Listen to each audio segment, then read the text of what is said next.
Morning, good afternoon, good evening. Thank you all for being with me. This is where all the happy patriots come to rest and get their news.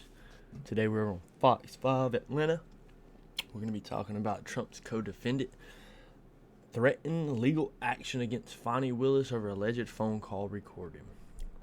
Fulton County, Georgia. Co-defendant in Georgia's election interference case against former President Donald Trump is threatening legal action against Fulton County District Attorney Fani Willis if she does not recuse herself from the case. She had until Monday yesterday to recuse herself from the case, which she did not do. Now she's going to face legal action. Floyd claims that Willis's office illegally recorded a phone call with his attorney in an unrelated criminal case in Maryland. Floyd says that Willis and her office may have violated the Maryland Wiretapping Act, which requires both parties to agree to be recorded during all in-person or telephone communication. In a video posted on X, Floyd claimed Willis was targeting him to further a racist agenda. Deep down, she wants to make me pay for what she feels is a betrayal of black culture, claiming that Willis has made a case against him and his co-defendants about race. We'll go ahead and play the video. Last week, my attorney and I made it public that District Attorney Willis very likely violated the Maryland Wiretapping Act, which is a felony here in Maryland. As far as we are aware, DA Willis did not have a warrant, and the call was not made in furtherance of law enforcement because I was already in custody. She simply broke the law. The truth is, DA Willis did not like the public backlash she was receiving, and over the course of multiple calls, she tried to find a way out of the mess that she created. She also made the claim that I denied a consent bond, which is a lie. The truth is simple and quite frankly sad.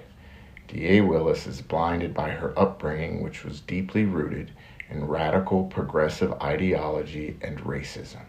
She has no problem weaponizing her skin or her office to further its aims. While my skin is also black, DA Willis identifies me as white and views me as a defender of white supremacists due to my political beliefs. Deep down, she wants to make me pay for what she feels is a betrayal to black culture.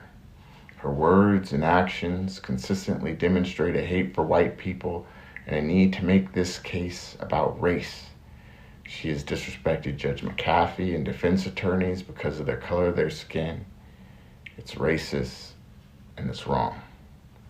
After my attorneys finish working on the appeal Judge McAfee granted, we will bring a motion asking the court to exercise its judicial power on equal protection grounds, because racism in any form is wrong. I, along with a lot of you, would like a speedy resolution.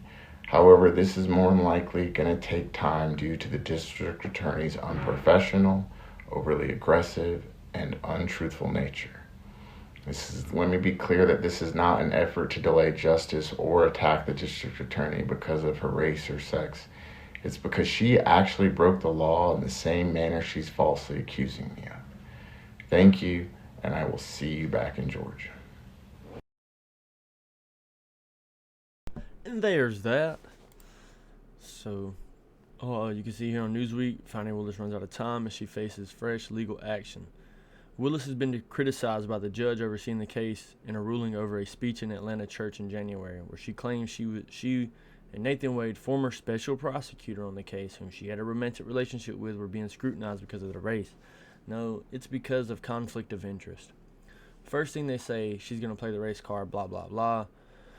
She pretty much says how they're playing the race card by questioning only her, but really the race card's been played toward Harrison Floyd. He's the only one who's really been put behind bars here. Two-tier justice system. More at issue, instead of attributing the criticism to a criminal accused general aversion to being convicted and facing a prison sentence, the DA ascribed the effort as motivated by playing the race card. She went on to frequently refer Sada Wade as the black man, while her other unchallenged Sadas were labeled one white woman and one white man. The effect of his speech was to cast racial aspirations and at an indicted defendant's decision to file this pretrial motion. While he found Willis's speech legally improper, McAfee ruled that the questionable statements regarding race had not denied the defendant's opportunity for a fundamentally fair trial. Harrison Floyd is the guy responsible for getting the black vote for Trump. and he's been locked up unlawfully. We'll jump over here to Newsweek now.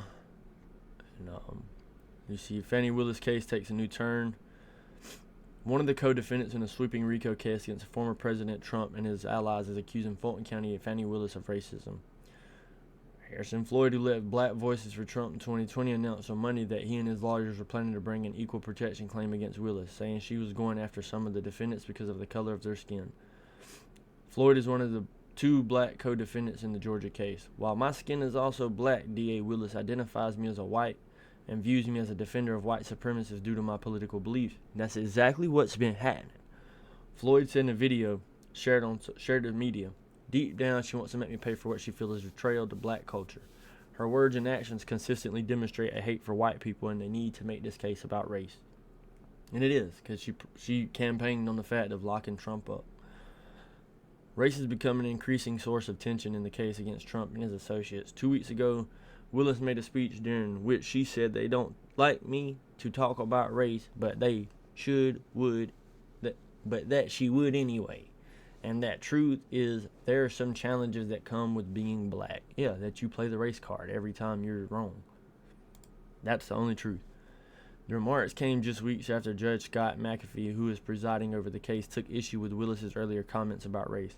In January, her critics were playing the race card because they criticized Special Prosecutor Nathan Wade, who is black but not one of 2 of special prosecutors who are white. Willis and the defense attorneys in the case racist and wrong. The truth is simple and quite frankly sad. Willis is blinded by her upbringing, which was deeply rooted in radical progressive ideology and racism.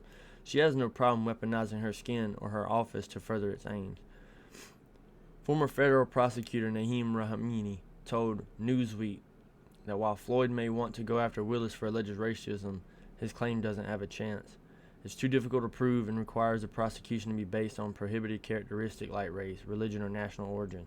And there is no evidence that Willis prosecuted Floyd because of his race. Floyd is the only Trump co-defendant who has served time at the Fulton County Jail, was indicted on 3 felony counts: racketeering, conspiracy to solicit false statements, and influencing witnesses. He is also facing federal charges for allegedly assaulting an FBI agent in Maryland. He has pled not guilty. We watched this statement a minute ago. Maryland is one of the 11 states that requires consent from both parties for a private conversation to be recorded. As far as we are aware, Willis did not have a warrant and the call was not made in furtherance of the law because he was already in custody. She simply broke the law. The truth is, D.A. Willis did not like the public backlash she was receiving, and over the course of multiple calls, she tried to find a way out of the mess she created. Pretty much, you have a corrupt DA in Fani Willis, and the only way we're really going to get around this is to call a spade, and that's exactly what Harrison Floyd's doing. So, do you think he's been wrongfully convicted? I do. Do you think he's being convicted solely because he's helped Trump? I do. And if you agree with me, please put your comments down below. And even if you don't agree with me, just put your comments down below. I'd like to hear from you. This is coming from Newsweek, and as you can see, we have an unfair left-leaning meter on this. But I think it's fair. It was unfair left-leaning. She has ran out of time. And I pretty much thank y'all for rocking with me, man. Let me know what you think about this Harrison Floyd case with Fani Willis. Do you think she's doing the right thing for democracy? Do you think he's doing the right thing for democracy? Who do you think is going to win in the end? I would love to know. Peace.